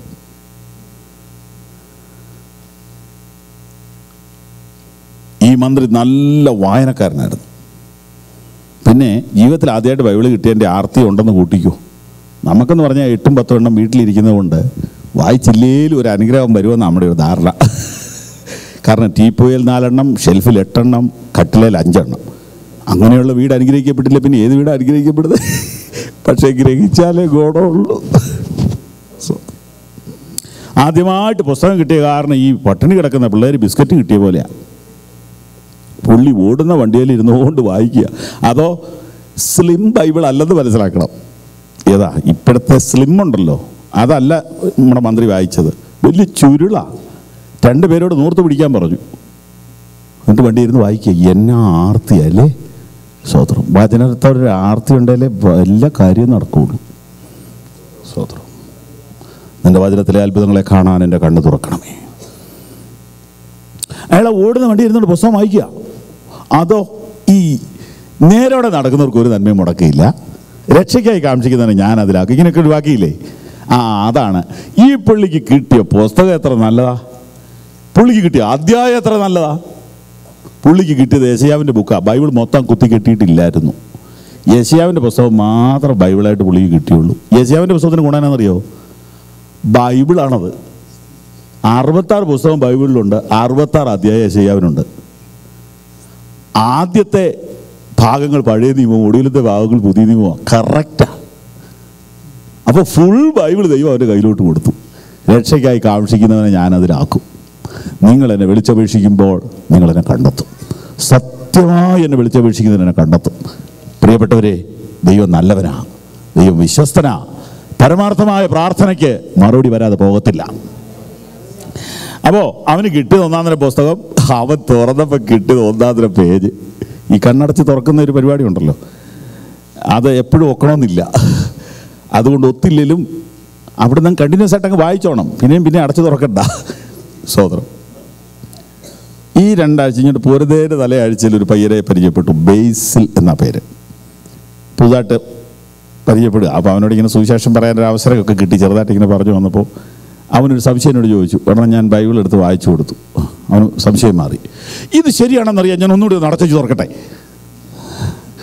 അപ്പം ഞാൻ ഓർക്കുക, ദൈവമേ, മനുഷ്യരുടെ ആ അന്ധവിശ്വാസി. ഞാൻ പെട്ടെന്ന് ഞാൻ ഇത്രയും നാൾ വേദോത്സവം പഠിച്ചു എന്നുള്ളതിൻ്റെ വെച്ചുകൊണ്ട് അവനോട് സംസാരിച്ച അവൻ ഹർട്ടായി പോകും. ഞാൻ പറഞ്ഞു, മോനെ അടച്ച് തുറന്നോളാം പറഞ്ഞു. അടച്ച് തുറന്നിട്ട് പെട്ടെന്ന് അവനെ വേദനിപ്പിച്ചാൽ നാളെ അവൻ വരികയല്ലോ. അടച്ചു തുറന്നു. എങ്ങനെയുണ്ട് നിനക്ക്? എനിക്ക് ഏറെക്കുറെ ഒക്കുന്നുണ്ടെന്ന് പറഞ്ഞു. ഇത് ആദ്യം പറഞ്ഞതിനോട് ഒക്കുന്ന വാക്യാണ് കിട്ടിയെന്ന്. സ്തോത്രം. ഷണ്ണൻ അല്ലെങ്കിൽ മന്ത്രി വായിച്ചുകൊണ്ട് പോവുക. വായിക്കുമ്പോൾ അതിപ്രധാനപ്പെട്ട ഭാഗങ്ങളാണ് വായിച്ചത്. അറുക്കുവാനുള്ള ആടിനെ പോലെ അവനെ കൊണ്ടുപോയി, രോമം കത്തിരിക്കുന്നതിന് മുമ്പാകെ മിണ്ടാതിരിക്കുന്ന കുഞ്ഞാടിനെ പോലെ അവൻ വായ തുറക്കാതിരുന്നു. യേശു കർത്താവിൻ്റെ കുരിശുമരണത്തെക്കുറിച്ചുള്ള കാര്യങ്ങൾ യെശയ്യാവ് എഴുതിയിരിക്കുന്നത് ഒരു മന്ത്രി, പുറജാതിക്കാരൻ ജീവിതത്തിൽ ആദ്യമായിട്ട് ഓടുന്ന വണ്ടിയിൽ ഇരുന്നുകൊണ്ട് വായിക്കുക. അവൻ്റെ മനസ്സിൻ്റെ ആഗ്രഹം അറിഞ്ഞ ദൈവം വ്യാഖ്യാനിക്കാൻ വരമുള്ള ഒരു ഉപദേശിയെ അങ്ങോട്ട് പറഞ്ഞു വിട്ടു. സ്തോത്രം. ഇന്നിപ്പോൾ ബൈബിൾ ക്ലാസ്സിൽ നിങ്ങൾ ഇങ്ങോട്ട് വന്നു, എന്നാൽ ഇത് ബൈബിൾ ക്ലാസ് പഠിക്കേണ്ടവൻ്റെ അടുത്തോട്ട് ഉപദേശിയെ പറഞ്ഞു വിട്ടു. ദൈവം നല്ലവനാ. ഒരാൾക്ക് വേണ്ടി വേണമെങ്കിൽ ദൈവം ക്ലാസ് നടത്തി കളയും. ഒരാൾക്ക് വേണ്ടി. അവൻ ആത്മാർത്ഥതയുള്ളവനാണെങ്കിൽ അവന് സത്യം ബോധ്യപ്പെടുത്താൻ അവന് വേണ്ടി ദൈവം ഒരാളെ അയച്ചു കളയും. ദൈവം വലിയവനാ. നീ ഒരാൾ ഈ സത്യം അറിയണമെന്ന് ദൈവം ആഗ്രഹിച്ചിട്ട് അതിനുവേണ്ടി ദൈവം എന്തും ചെയ്തു കളയും. അതിനുവേണ്ടി ഒരാളെ പറഞ്ഞ് നിന്റെ വീട്ടിൽ വിടുകയോ ഒക്കെ ചെയ്യും. ദൈവം വലിയവനാണ്. കൈകൾ ഉയർത്തി ദൈവത്തിന് മഹത്വം കൊടുക്കാം. അങ്ങനെ വായിക്കുന്ന കേട്ടു. വാക്യം 29 ഒന്ന് വായിക്കാമോ? ആത്മാ ഫിലിപ്പോസിനോട്, നീ അടുത്ത് ചെന്ന് തേരിനോട് ചേർന്ന് നടക്ക എന്ന് പറഞ്ഞു. കണ്ടോ, പരിശുദ്ധാത്മാവ് വീണ്ടും പറയാ, നീ ഇച്ചിരി അടുത്തങ്ങോട്ട് നടക്ക്. വായിച്ചോ അടുത്ത വാക്യം. ഫിലിപ്പോസ് ഓടി ചെല്ലുമ്പോൾ, അവിടെയാണ് എനിക്ക് പറയാനുള്ളത്. നീ അടുത്ത് ചെന്ന് തേരിനോട് ചേർന്ന് നടക്കാൻ പറഞ്ഞപ്പോൾ ഫിലിപ്പോസ് എന്നെ എടുക്കുക, ഓടുക. കണ്ടോ, ദൈവത്തെ അനുസരിക്കാൻ ഈ സ്പീഡ് വേണം. നീ അങ്ങോട്ട് നടന്ന് എല്ലാം പറഞ്ഞപ്പോൾ ഒറ്റ ഓട്ടം. കാരണം മുകളിൽ നിന്ന് ദൈവത്തെ അനുസരിച്ചതിൻ്റെ ഗുണം ഇവിടെ വന്നപ്പോൾ മനസ്സിലായി. അത് കാരണം കുറച്ചുകൂടെ സ്പീഡിൽ ദൈവത്തെ അനുസരിക്കുക. അവൻ ഓടിച്ചെന്നു. ഓടിച്ചെന്നപ്പോൾ കാര്യം അവന് മനസ്സിലായി. അപ്പോൾ ചോദിച്ചു, നീ വായിക്കുന്നത് ഗ്രഹിക്കുന്നുവോ? അങ്ങനെ വിഷയത്തിലേക്ക് പോയി അവനെ കാര്യം ഗ്രഹിപ്പിച്ചു. ഈ മന്ത്രി ബൈബിളിനോട് ഭയങ്കര ആർത്തിയുള്ളവനായിരുന്നു. അവൻ ആ ബൈബിൾ കണ്ടെത്തിയപ്പോൾ വീട്ടിൽ ചെന്നിട്ട് കുരിശ് വരച്ച് വായിക്കാമെന്ന് വിചാരിച്ചില്ല. അവൻ കിട്ടിയ വണ്ടിയിലിരുന്നുകൊണ്ടങ്ങ് വായിച്ചു. ചില പാവപ്പെട്ടവർ ധരിച്ചു വെച്ചിരിക്കുന്നത് മെഴുകുതിരി കത്തിച്ചു വെച്ചേ വായിക്കാവുള്ളതാണ്. ഈ വെട്ടമുള്ളപ്പോൾ പിന്നെ എൻ്റെ ആവശ്യമില്ല. എന്നാൽ ഇത് ഇങ്ങനെയൊന്നും സൗകര്യം ഇല്ലാഞ്ഞ കാലത്ത് വല്ല ഗുഹയിലൊക്കെ താമസിച്ച വിശ്വാസികൾ മെഴുകുതിരി ഉപയോഗിച്ചാണ് വായിച്ചിരുന്നത്. ഇപ്പോൾ എന്തിനാ അതിൻ്റെ ആവശ്യം? ഇപ്പം നല്ല വെളിച്ചമല്ലേ ഉള്ളത്. അപ്പോൾ അന്ധവിശ്വാസത്തിലോട്ട് പെട്ടെന്ന് മനുഷ്യർ വീണു പോവുക. ദൈവത്തിൻ്റെ വചനം ഗ്രഹിക്കുക. അത് ലൈറ്റ് ഇട്ടിട്ടോ മെഴുകുതിരി ഇട്ടിട്ടോ എങ്ങനെയായാലും വചനം ഗ്രഹിക്കുന്നവൻ അനുഗ്രഹിക്കപ്പെടും. ഫിലിപ്പോസ് അവനെ വചനം പറഞ്ഞു കൊടുത്തു. ആ യാത്രയിൽ അവൻ സ്നാനപ്പെട്ടു. ആ യാത്രയിൽ തന്നെ വചനം പറഞ്ഞുകൊണ്ടിങ്ങനെ പോവുക. പോകുന്നതിനിടയിൽ മന്ത്രി ചോദിച്ചു, ഈ വെള്ളം മതിയോ, എന്നെ സ്നാനപ്പെടുത്തിക്കൂടെ? അങ്ങനെ സ്നാനവും കഴിഞ്ഞു. ദൈവത്തിൻ്റെ വചനം നമുക്ക് മനസ്സിലാകാത്തന്നെന്നറിയാവോ? മനസ്സിലായ അത്ര അനുസരിക്കാത്ത കാരണം. മനസ്സിലായതങ്ങ് അനുസരിക്കാവേ അടുത്തത് മനസ്സിലാവും. 10 കൊല്ലം ബൈബിൾ വായിച്ചിട്ടും സ്നാനം എന്ന സത്യം വെളിപ്പെടാത്തവരുണ്ട്. ഇത് ഒറ്റ വായനയ്ക്ക് മന്ത്രിക്ക് വെളിപ്പെട്ടു. ധനകാര്യമന്ത്രി എന്ന് പറഞ്ഞാൽ ഒരുവിധം എഡ്യൂക്കേറ്റഡ് ആയിരിക്കാൻ സാധ്യതയുണ്ട്. അല്ലെങ്കിൽ ഇപ്പോൾ ഉള്ള ധനകാര്യമന്ത്രിമാരെയൊക്കെ എടുത്തു നോക്കാം. അപ്പോൾ അദ്ദേഹത്തിന് ദൈവത്തിൻ്റെ വചനം വായിച്ചപ്പോൾ സത്യം മനസ്സിലായി, സത്യം അനുസരിച്ചു. ദൈവത്തിൻ്റെ വചനം മനസ്സിലാക്കുവാൻ നമുക്ക് പ്രാർത്ഥനയോടെ ബൈബിളിലേക്ക് വരാം. നിൻ്റെ വചനത്തിലെ അത്ഭുതങ്ങളെ കാണേണ്ടതിന് എൻ്റെ കണ്ണ് തുറക്കണമേ. സ്തോത്രം. അപ്പോൾ ഒന്നാമത്, ആര് ഗ്രഹിക്കാൻ ആഗ്രഹിക്കുന്നോ അവന് വേണ്ടി പ്രാർത്ഥിക്കണം. രണ്ടാമത്, വചനം ഗ്രഹിക്കാൻ വേണ്ടിയുള്ള പ്രാർത്ഥന. രണ്ടാമത്, എഫേസ്യ ലേഖനത്തിൽ അതിൻ്റെ 6-ാം അധ്യായം 19-ാമത്തെ വാക്യം വായിക്കാം. 19-20 ചേർത്ത് വായിക്കാം. ഞാൻ ചങ്ങല ധരിച്ചു സ്ഥാനാപതിയായി സേവിക്കുന്ന സുവിശേഷത്തിന്റെ മർമ്മം പ്രാഗൽഭ്യത്തോടെ അറിയിപ്പാൻ എൻ്റെ വായ തുറക്കുമ്പോൾ എനിക്ക് വചനം നൽകപ്പെടേണ്ടതിനും നാം സംസാരിക്കേണ്ടവണ്ണം അതിൽ പ്രാഗൽഭ്യത്തോടെ സംസാരിക്കേണ്ടതിനും പ്രാർത്ഥിപ്പിൻ. സ്തോത്രം, സ്തോത്രം, സ്തോത്രം, സ്തോത്രം, സ്തോത്രം. ഞാൻ ചങ്ങല ധരിച്ച് സ്ഥാനപതിയായി സേവിക്കുന്ന സുവിശേഷത്തിൻ്റെ മർമ്മം പ്രാഗൽഭ്യത്തോടെ അറിയിപ്പാൻ എൻ്റെ വായ തുറക്കുമ്പോൾ എനിക്ക് വചനം നൽകപ്പെടേണ്ടതിനും ഞാൻ സംസാരിക്കേണ്ടവണ്ണം അതിൽ പ്രാഗൽഭ്യത്തോടെ സംസാരിക്കേണ്ടതിനും പ്രാർത്ഥിക്കുവീൻ. അപ്പം രണ്ടാമത് വചനം പറയുന്നവർക്ക് വേണ്ടി പ്രാർത്ഥിക്കണം. ഒന്ന്, വചനം കേൾക്കുന്നവർ അവർക്ക് വേണ്ടി പ്രാർത്ഥിക്കണം. രണ്ട്, അവർ വചനം പറയുന്ന ദൈവഭക്തന്മാർക്ക് വേണ്ടി പ്രാർത്ഥിക്കണം. അപ്പോസ്തലൻ പറയുന്ന രണ്ട് കാര്യങ്ങൾ അവിടെ നോട്ട് ചെയ്യേണ്ടതാണ്. ഞാൻ വായ തുറക്കുമ്പോൾ എനിക്ക് വചനം നൽകപ്പെടണം. എഴുതി വച്ചിരിക്കുന്ന ഈ വചനം നൽകപ്പെടുക എന്ന് പറയുന്നതിനകത്തൊരു അത്ഭുതമുണ്ട്. ദൈവികമായൊരു പ്രകാശനത്തിലാണ് ദൈവവചനം നമുക്ക് അനുഗ്രഹമായി തീരുന്നത്. അപ്പോൾ എനിക്ക് വചനം നൽകപ്പെടണം. വളരെ വർഷങ്ങൾ വേദപുസ്തകം പഠിച്ച ഒരു മനുഷ്യനാണ് ശൗല് അല്ലെങ്കിൽ പൗലോസ്. പക്ഷെ അദ്ദേഹം പറയുകയാണ്, ആ പഠനം കൊണ്ട് ശുശ്രൂഷ അനുഗ്രഹമാകത്തില്ല, എനിക്ക് വചനം നൽകപ്പെടണം. രണ്ട്, ഞാൻ സംസാരിക്കേണ്ടും വണ്ണം അതിനെ പ്രാഗൽഭ്യത്തോടെ സംസാരിക്കണം. അപ്പോൾ വചനം ലഭിക്കണം, അത് പറയേണ്ട പോലെ പറയാൻ കൃപ കിട്ടണം. അതിനുവേണ്ടി ദൈവദാസന്മാർക്ക് വേണ്ടി പ്രാർത്ഥിക്കണം. കൊലോസ് ലേഖനം 4-ാം അധ്യായം 3-ാം വാക്യം. എനിക്ക് ബന്ധനകാരണമായ ക്രിസ്തുവിന്റെ മർമ്മം പ്രസ്താവിപ്പാൻ തക്കവണ്ണം ദൈവം ഞങ്ങൾക്ക് വചനത്തിന്റെ വാതിൽ തുറന്നു തരികയും ഞാൻ സംസാരിക്കേണ്ടവണ്ണം അതിനെ വെളിപ്പെടുത്തുകയും ചെയ്യേണ്ടതിന് ഞങ്ങൾക്ക് വേണ്ടിയും പ്രാർത്ഥിപ്പിക്കും. ആമേൻ. ഇങ്ങനെ വചനം ഗ്രഹിക്കാൻ വേണ്ടിയുള്ള പ്രാർത്ഥനയെക്കുറിച്ചാണ് ഞാനിപ്പോൾ പറഞ്ഞത്. സ്തോത്രം. ലൂക്കോസിന്റെ സുവിശേഷം 24-ാം അധ്യായം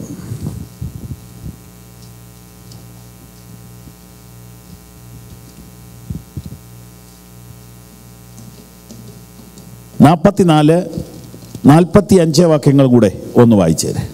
പിന്നെ അവൻ അവരോട്, ഇതാകുന്നു നിങ്ങളോട് കൂടി ഇരിക്കുമ്പോൾ ഞാൻ പറഞ്ഞ വാക്ക്. മോശയുടെ ന്യായപ്രമാണത്തിലും പ്രവാചക പുസ്തകങ്ങളിലും സങ്കീർത്തനങ്ങളിലും എന്നെക്കുറിച്ച് എഴുതിയിരിക്കുന്നതൊക്കെയും നിവൃത്തിയാകണം എന്നുള്ളത് തന്നെ എന്ന് പറഞ്ഞു. തിരുവെഴുത്തുകളെ തിരിച്ചറിയേണ്ടതിന് അവരുടെ ബുദ്ധിയെ തുറന്നു. തിരുവെഴുത്തുകളെ തിരിച്ചറിയേണ്ടതിന് കർത്താവ് അവരുടെ ബുദ്ധിയെ തുറന്നു എന്ന് പറഞ്ഞാൽ എന്തോ ഒന്ന് ക്ലിക്ക് ചെയ്തു ദൈവം തമ്പുരാൻ. അപ്പം ഏതോ ഒരു ഡോറും കൂടെ ഓപ്പണായി.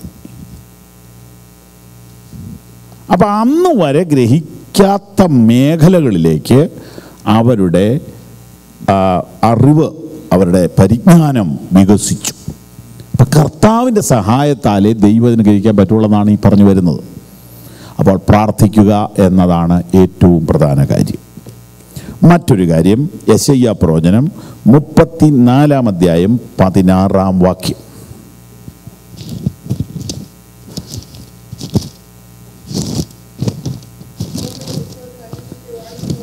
അന്വേഷിച്ച് വായിക്കുക, അന്വേഷണ ബുദ്ധിയോടെ വായിക്കുക.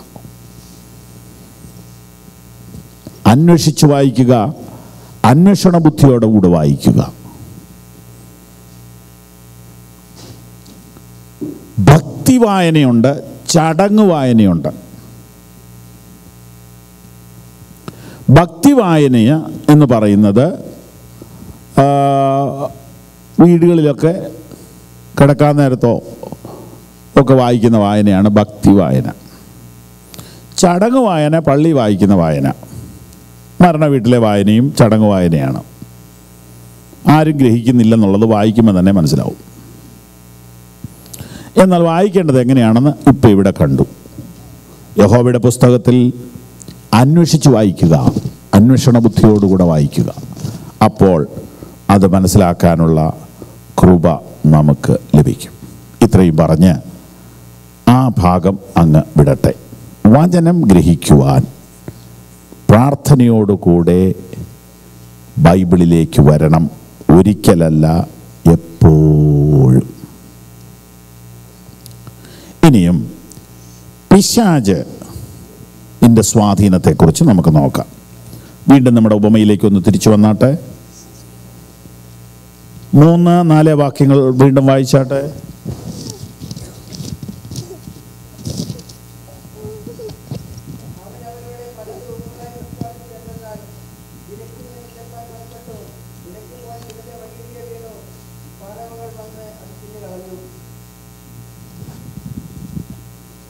പറവകൾ വന്ന് തിന്നു കളഞ്ഞു. വിത എന്ന് പറയുമ്പോൾ നെൽ വയലുകളിൽ അല്ലെങ്കിൽ വയലുകളിൽ വിത്ത് എറിയുന്നതിനെയാണ് വിതയ്ക്കുക എന്ന് പറയുന്നത്. അതിങ്ങനെ എറിയുകയാണ്. എറിഞ്ഞപ്പോൾ ചിലതിങ്ങനെ വഴിയരികി വീണു. അപ്പം തന്നെ പറവ വന്നു.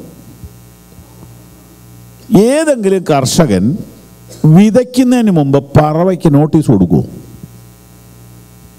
ഇങ്ങനെ നാളെ തൊട്ട് വിതയാണ്, പറവകളെല്ലാം വന്നോണം എന്ന് പറയുമോ? ഇല്ല. വിതയുണ്ടെങ്കിൽ പറവ വന്നിരിക്കും. എന്തെങ്കിലും ഒരു മെസ്സേജ് അതിലുണ്ട്. ഈ മീറ്റിംഗ് ഇവിടെ വെച്ച കാര്യം പിശാച് അറിഞ്ഞിട്ടുണ്ട്. പിശാചിന് മാത്രമേ നിങ്ങൾ നോട്ടീസ് കൊടുക്കാത്തുള്ളൂ, ബാക്കി എല്ലാവർക്കും കൊടുത്തിട്ടുണ്ട്. പക്ഷെ മറ്റെല്ലാവരും വരുന്നതിന് മുമ്പ് പുള്ളി വന്നിട്ടുമുണ്ട്. സ്തോത്രം. പുള്ളി വളരെ കൃത്യതയുള്ള ആളാണ്. പുള്ളി ഇതിനകത്ത് എങ്ങനെയാണ് വർക്ക് ചെയ്യുന്നതെന്ന് അറിയാവോ? ഒന്ന്, നിങ്ങൾക്ക് യോഗത്തിന് വരാതെ ആക്കാൻ എന്തെങ്കിലും പണിയുണ്ടോ എന്ന് നോക്കും. ഡ്യൂട്ടി അഡ്ജസ്റ്റ് ചെയ്യാൻ പറ്റാതെ വരുമോ, പിള്ളേർക്ക് എന്തെങ്കിലും പ്രോബ്ലം വരുമോ, അസുഖം വരുമോ, വഴിയിൽ തടസ്സം വരികയോ ഒക്കെ ചെയ്ത് നിങ്ങളിത് കേൾപ്പിക്കാതെ ആക്കാം. രണ്ടാമത്തെ പരിപാടി, ഈ ക്ലാസ് എടുക്കേണ്ട പുള്ളിയെ ഉപദ്രവിക്കുക. അതാരും നിന്ന് ഉച്ച കഴിഞ്ഞപ്പോൾ തൊട്ട്. സ്തോത്രം. അസ്വസ്ഥത ഉണ്ടാക്കുക. ഇനി ഇതെല്ലാം കഴിഞ്ഞ് കഷ്ടപ്പെട്ട് ഇവിടം വരെ വന്നാലുണ്ടല്ലോ, ഇവിടെ വന്നിരുന്ന് ഉറങ്ങുക. ഇന്നാരും ഉറങ്ങിയിട്ടില്ല, പക്ഷെ പല യോഗങ്ങളിൽ ഉറങ്ങുന്നുണ്ടല്ലോ. വന്നു, കേട്ടില്ല. സ്തോത്രം. ഇനി വേണ്ട, ഉറങ്ങണ്ടെന്ന് വെച്ചാലോ, കൊച്ചുങ്ങൾ അസ്വസ്ഥത ഉണ്ടാക്കിയിട്ട് ഒരക്ഷരം കേൾപ്പിക്കുകയില്ല. ഇപ്പോഴും എത്ര ഡീസൻ്റായിട്ടാണ് പിള്ളേരൊക്കെ ഇരിക്കുന്നത്. ഞാൻ ബോംബെയിൽ ക്ലാസ് എടുത്തപ്പോൾ ഒരു സഹോദരിയെ ക്ലാസ്സിൽ നിന്ന് ഇറക്കി വിട്ടു. അന്നത്തെ എൻ്റെ പരിജ്ഞാനക്കുറവ് കൊണ്ടാണെന്ന് ഞാനിപ്പം ഏറ്റു പറയുന്നു. ആ സഹോദരി നേഴ്സാണ്. ഈ ഡ്യൂട്ടിയെല്ലാം ചെയ്ത് കഷ്ടപ്പെട്ട് അഡ്ജസ്റ്റ് ചെയ്ത് ക്ലാസ്സിന് വേണ്ടി ഓടി കതച്ച് വന്നതാണ്. ചീവീട് പോലെ കരയുന്നൊരു കൊച്ചുണ്ട്. ഈ കൊച്ചിനെയും കൊണ്ട് ആ സഹോദരി കഷ്ടപ്പെടുക. ഒരു ഇടുങ്ങിയ സ്കൂളിലായിരുന്നു ക്ലാസ് എടുക്കുക. കൊലോസ് ലേഖനാണ് ക്ലാസ് എടുക്കുന്നത്. പ്രധാനപ്പെട്ട ഭാഗം പറയുമ്പോൾ കൊച്ചു തുടങ്ങും. ഈ സഹോദരി ആ കൊച്ചിനെ എടുത്തോണ്ട് ക്ലാസ് അറ്റൻഡ് ചെയ്യുക.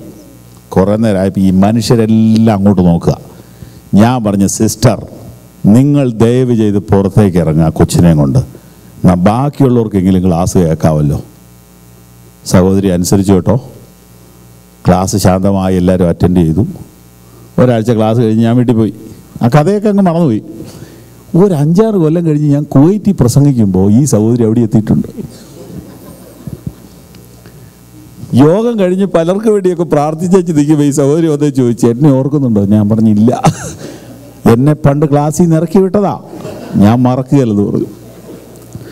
ഞാൻ ചോദിച്ചു, ഞാൻ അങ്ങനെ ഇറക്കി വിട്ടത് കൊണ്ട് ഇപ്പം കുവൈറ്റിലെത്തിയില്ലേ? അപ്പോൾ ദൈവത്തെ അനുസരിച്ചുകൊണ്ട് ഒരു കുഴപ്പമില്ലെന്ന് പറഞ്ഞു. സ്തോത്രം. കണ്ടോ? അപ്പോൾ ആ സഹോദരി വളരെ ആത്മാർത്ഥത്തോടുകൂടി വന്നതാണ്. പക്ഷേ അസ്വസ്ഥത ഉണ്ടാക്കുക. ഞാൻ ചോദിച്ചു, കൊച്ചിപ്പം അങ്ങനെയുണ്ടോ? ഇപ്പം ഇല്ലെന്ന് പറഞ്ഞു. ആ കൊച്ചിൻ്റെ അസുഖം മാറിയെന്ന് പറഞ്ഞു. പോട്ടെ. എങ്ങനെയെങ്കിലും വചനം നമുക്കിടെ ഉള്ളിൽ വരുത്താതെയാക്കുക. ഈ തന്ത്രങ്ങളൊക്കെ അവൻ ചെയ്യും. ഏറ്റവും ഒടുവിൽ വചനം ഗ്രഹിപ്പിക്കാതെയാക്കുക. ചുമ്മാ ശ്രദ്ധയോടുകൂടെ കേട്ടേച്ചു പോവുക. പല യോഗങ്ങളിലും ഒന്നും തന്നെ ഗ്രഹിക്കുന്നില്ല.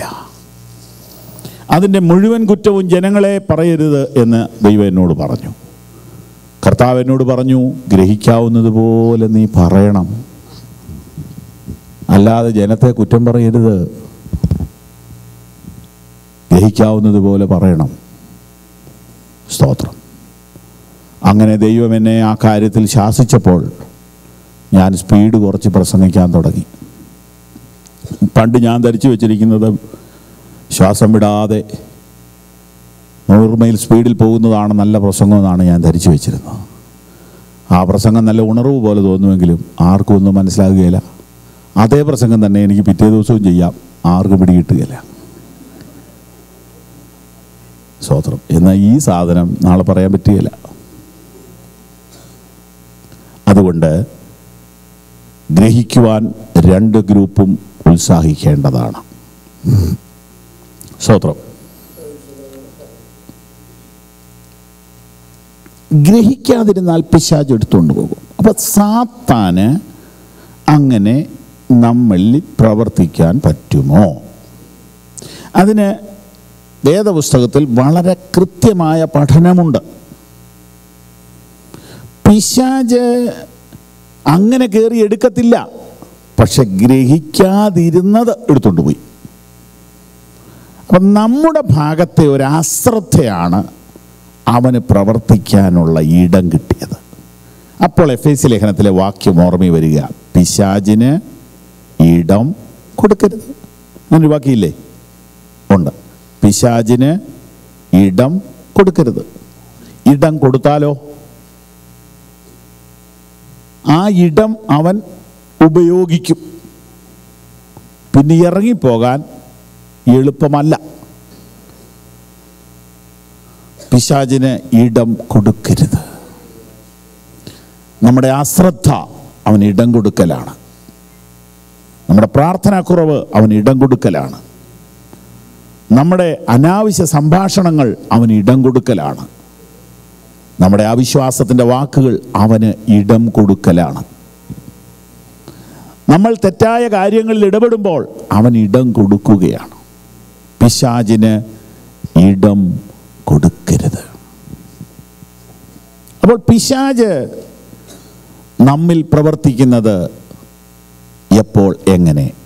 നാം അവന് ഇടം കൊടുക്കുമ്പോൾ, അവസരം കൊടുക്കുമ്പോൾ മാത്രമേ അവന് ദൈവമക്കളുടെ ഇടയിൽ പ്രവർത്തിക്കാൻ പറ്റുകയുള്ളൂ. പിശാചിൻ്റെ പ്രവർത്തനങ്ങളെക്കുറിച്ച് ചെറിയ ഒരു നോട്ട്, ചെറിയൊരു ചിന്ത നമുക്ക് രാവിലെ നോക്കാം, ഈ ക്ലാസ്സിൽ നോക്കാം.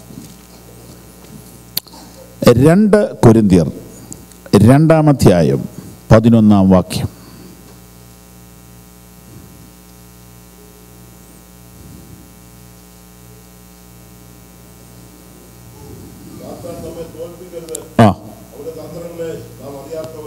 അവൻ്റെ തന്ത്രങ്ങൾ നാം അറിയുന്നവരായിരിക്കണം എന്നാണ് ആ വാക്യത്തിൻ്റെ അർത്ഥം. അറിയാത്തവരല്ലല്ലോ എന്ന് പറയുമ്പോൾ നമ്മൾ മനസ്സിലാക്കേണ്ടത് അറിയാത്തവരാകരുത് എന്നാണ്. വിശ്വാസികൾ നിർബന്ധമായും പിശാചിൻ്റെ തന്ത്രങ്ങളെക്കുറിച്ച് അവെയറായിരിക്കണം, അറിയണം. അവൻ നേരിട്ട് ഉപദ്രവിക്കുകയല്ല, തന്ത്രങ്ങൾ പ്രയോഗിക്കുകയാണ്. തന്ത്രങ്ങൾ പ്രയോഗിക്കുമ്പോൾ അവനാണിതിൻ്റെ പുറകിലെന്ന് പോലും നമുക്ക് മനസ്സിലാകത്തില്ല. അങ്ങനെ പല പല തന്ത്രങ്ങൾ ഉപയോഗിച്ച് നമ്മെ തകർത്ത് കളയുവാനുള്ള ശ്രമങ്ങൾ പിശാച് തുടർന്നുകൊണ്ടേയിരിക്കുകയാണ്. 2 കൊരിന്ത്യർ 11-ാം അധ്യായം 2-3 വാക്യങ്ങളിലും അതിൻ്റെ കണ്ടിന്യൂവേഷൻ ഉണ്ട്.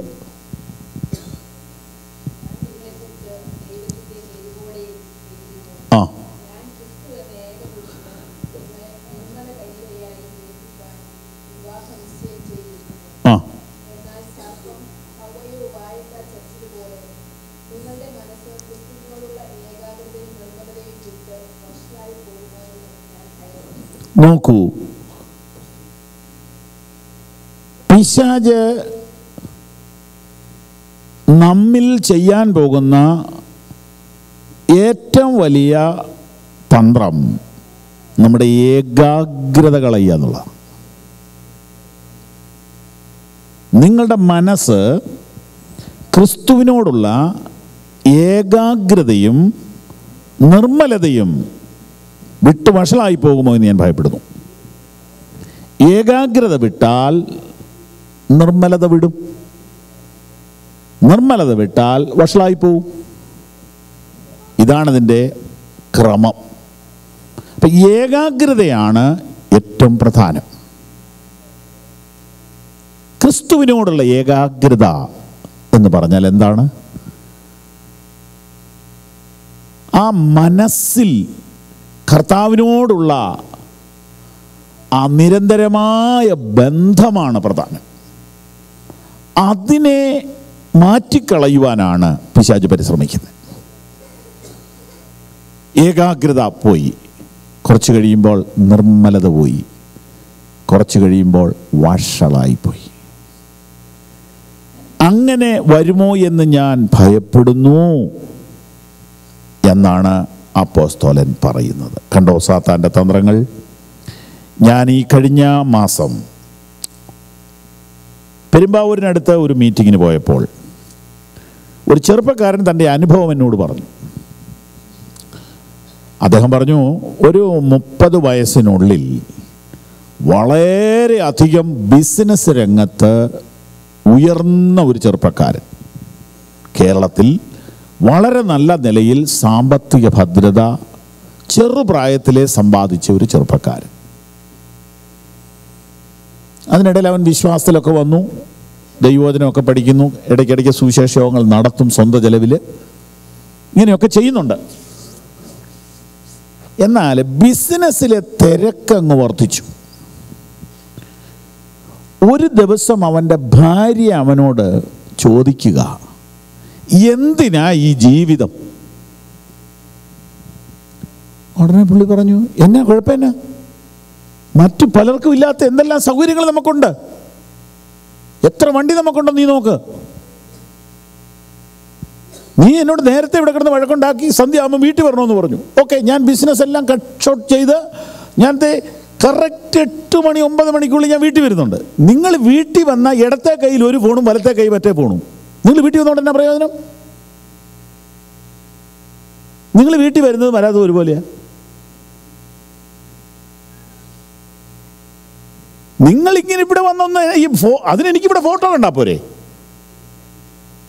നിങ്ങൾ അവിടെയും ഫോണില്ല ഇവിടെയും ഫോണില്ല. എന്ത് നേടും നമ്മൾ ഇതുകൊണ്ട്? ഈ കുഞ്ഞുങ്ങളോട് മിണ്ടാൻ നിങ്ങൾക്ക് നേരമുണ്ടോ? ആ മനുഷ്യൻ എന്നോട് പറഞ്ഞു, എൻ്റെ ഭാര്യ എൻ്റെ കണ്ണു തുറപ്പിച്ചു, എനിക്ക് അത്രയും വലിയ ബിസിനസ് ഒറ്റ ദിവസം കൊണ്ട് വെട്ടിച്ചുരുക്കാൻ പറ്റുകയില്ല. പക്ഷെ ഞാൻ അന്ന് തൊട്ട് വെട്ടിച്ചുരുക്കി.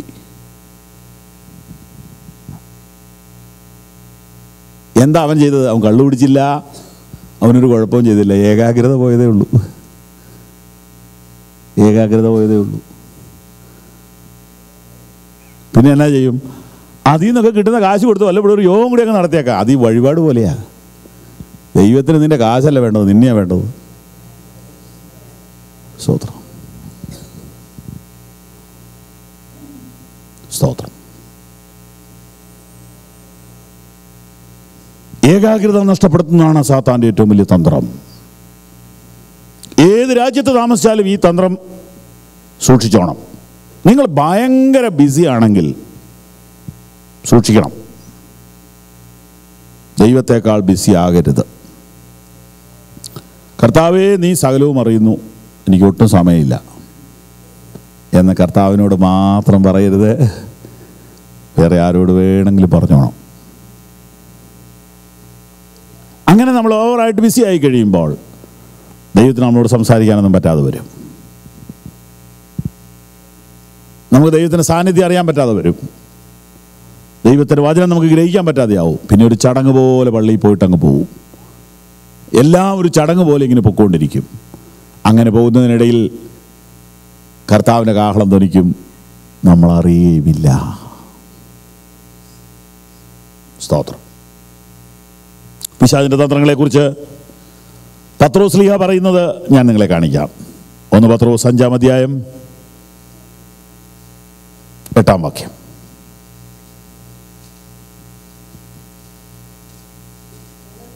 ഉണർന്നിരിപ്പീൻ, നിങ്ങളുടെ പ്രതിയോഗിയായ പിശാച് അലറുന്ന സിംഹം എന്ന പോലെ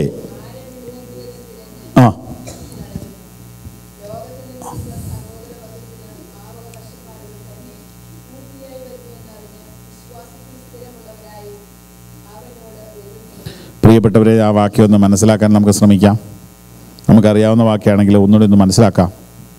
ഒന്നുകൂടെ വായിച്ച്.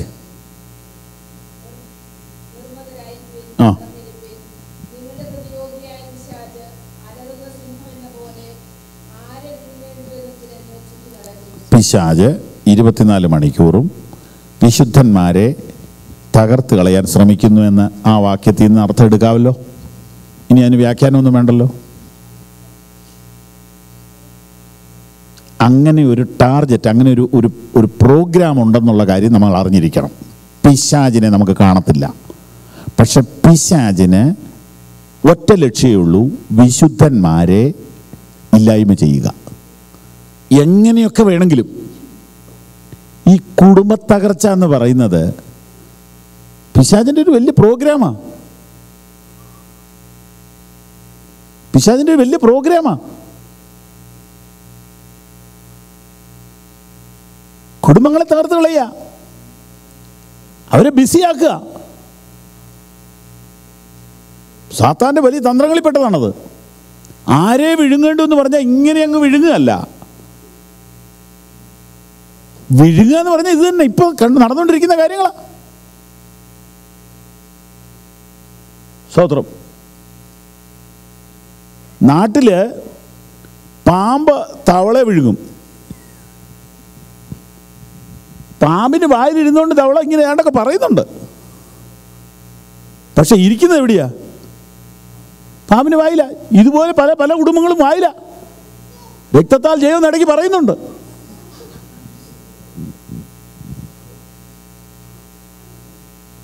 Price the Lord.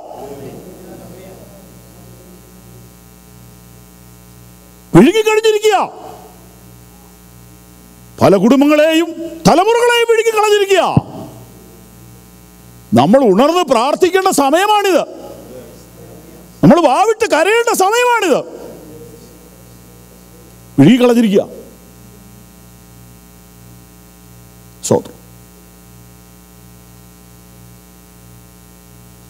പിശാചിന് ആ ഒരു ലക്ഷ്യമേ ഉള്ളെന്ന്. ആരെ വിഴുങ്ങണം എന്ന് പറഞ്ഞ് ചുറ്റിത്തിരിഞ്ഞ് നടക്കുക. ഇനി 9-ാം വാക്യം നോക്കി.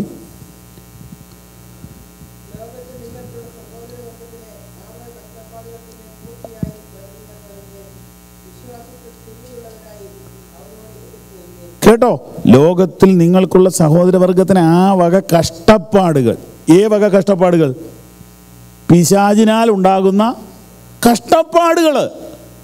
അപ്പം നമുക്കുണ്ടാകുന്ന അസ്വസ്ഥതയുടെ പുറകിലും ആരുണ്ട്? പിശാചുണ്ട്. നമ്മളെ ടെൻഷൻ പിടിപ്പിക്കുക, നമ്മളെ അസ്വസ്ഥരാക്കുക. ഇതിൻ്റെയൊക്കെ പുറകിൽ പിശാചിൻ്റെ കൈയുണ്ട്. അതുകൊണ്ട് എന്ത് ചെയ്യണം? വിശ്വാസത്തിൽ സ്ഥിരമുള്ളവരായി അവനോട് എതിർത്തു നിൽക്കുവീൻ.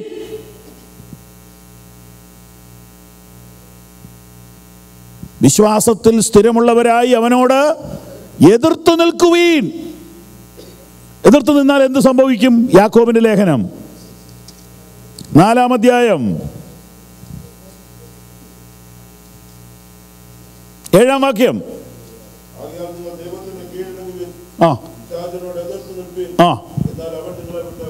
Price the Lord. കൈകൾ ഉയർത്തി ദൈവത്തിന് സ്തോത്രം ചെയ്താട്ടെ. 3 സ്റ്റെപ്പാണ് അവിടെ. വാക്യങ്ങൾ നമുക്കറിയാവുന്നതാ, പക്ഷെ ഞാൻ ഒന്ന് പറയട്ടെ. നമ്പർ 1 ദൈവത്തിന് കീഴടങ്ങുക. നമ്പർ 2 പിശാചിനോട് എതിർത്ത് നിൽക്കുക. നമ്പർ 3 പിശാച് ഓടുന്ന കാണുക. ഹല്ലേലൂയ. Price the Lord. പിശാച് ഓടും, കാരണം നാണമില്ലല്ലോ. പക്ഷെ ഓടിയെന്ന് ഓർത്ത് ഓടി അടവക്കടി ചാടുകയൊന്നുമില്ല, വീണ്ടും വരും.